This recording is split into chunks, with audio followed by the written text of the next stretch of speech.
आज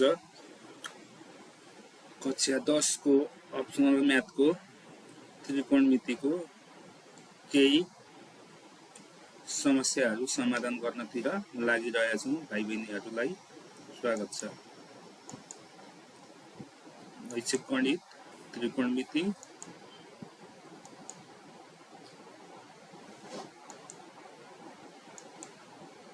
सम्झनु पर्ने आवश्यक पर्ने तथ्यहरू अपवर्त्य कोण र अपवर्त्य कोण, मल्टिपल एंगल र सब मल्टिपल एंगल को परिभाषा, मिश्रित कोण र त्रिकोणमितीय सूत्रको रूपान्तरण, compound angle and transformation of trigonometric formula. अब यहाँ अपवर्त्य कोण र अपवर्त्य कोणको परिभाषा के होला त, हैन? यदि कुनै कोण A भए 2A, 3A, 4A आदिलाई A का अपवर्त्य कोण भनिन्छ भने A/2, A/3 आदिलाई अपवर्त्य कोण भनिन्छ। इफ A B, यहाँ BE हुनुपर्ने, BR भएछ, B any angle then 2A, 3A, 4A etc. are called multiple angles of A, and A/2, A/3 etc. are called sub multiple angle of A. मिश्रित कोणहरू, यसको formula sin A plus B equal to sin A cos B plus cos A sin B. sin A minus B equal to sin A cos B minus cos A sin B. यसलाई हामीले याद गर्नको लागि science को science भन्यो, science computer science. यहाँ sign अगाडि छ त्यही भएर साइन्स भन्यो, cos B भएकोले कम्प्युटर भन्यो, अनि फेरि cos A भएकोले कम्प्युटर भन्यो, अनि साइन भएकोले साइन्स भन्यो।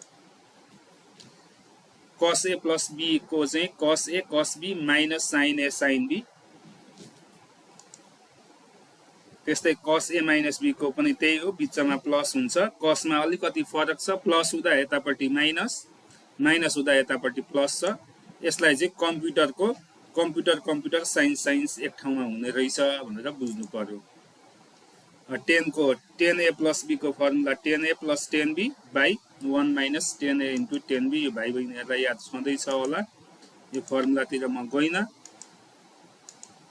त्रिकोणमितीय सूत्रको रूपान्तरण sin C plus sin D equal to 2 sin C plus D by 2 cos C minus D by 2, अनि sin A plus B plus sin A minus B को 2 sin A cos B। यसलाई हामीले C को अगाडि sign भएकोले CC भनेर भन्यो, पछाडि साइन र कस भएकोले C को भनेर भन्यो। त्यसै गरी यहाँ साइन माइनस साइन को अगाडि कस, पछाडि sign. sin A plus B को पनि sin A plus B minus sin A minus B को अगाडि कस, पछाडि साइन भएकोले CC कोसी भनेर याद गर्नलाई अलिकति सजिलो हुन्छ होला। कस प्लस कसमा कस नै हुन्छ, कस प्लस कसमा कस हुन्छ, त्यही भएर को भनेर भनियो। कस माइनस कसमा साइन हुन्छ, कस माइनस कसमा साइन हुन्छ, त्यही भएर यहाँ चाहिँ अलिकति फरक छ। अगाडि कि त अगाडि माइनस लेख्नु पर्यो कि त D माइनस C भनेर लेख्नु पर्यो, त्यही भएर यसलाई को CC भनेर भनियो।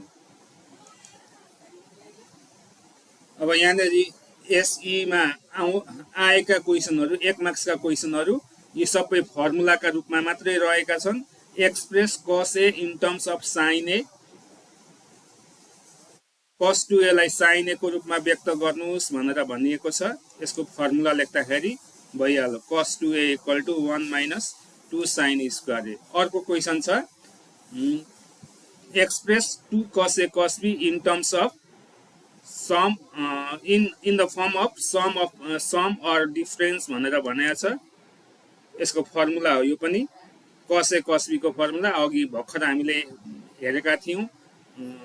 2 cos A cos B equal to cos A plus B plus cos A minus B। अब अर्को क्वेसन छ express sin 2A in terms of 10A भनेको छ 10A को रूपमा फर्मुला लेख्नु पर्यो sin 2A को फर्मुला 10A को रूपमा 2 10A by 1 plus 10 square A।